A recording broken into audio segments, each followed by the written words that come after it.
ઝારખંડના જંગલોમાં બિરસા મુંડા નામના એક યુવાનનો જન્મ થયો.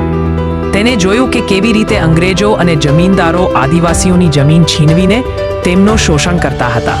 આ અન્યાય જોઈને બિરસાનું લોહી ઉકળી ઉઠ્યું.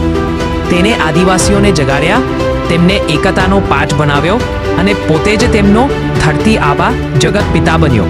ઈસા 1855માં બિરસાએ ઉલગુલન મહાન વિદ્રોહ શરૂ કર્યો. તે બહાદુરીથી લડ્યો અને આદિવાસીઓને તેમનો હક પાછો અપાવવા માટે પ્રેરિત કર્યા. બ્રિટિશ સત્તા માટે તે એક મોટો પડકાર બની ગયો.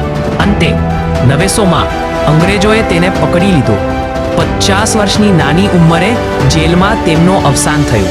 જો કે તેમનો જીવન ટૂંકું રહ્યો, પણ બિરસા મુંડા આજે પણ ભારતમાં આદિવાસી ગૌરવ અને સ્વતંત્રતાના સૌથી મોટા પ્રતીક છે.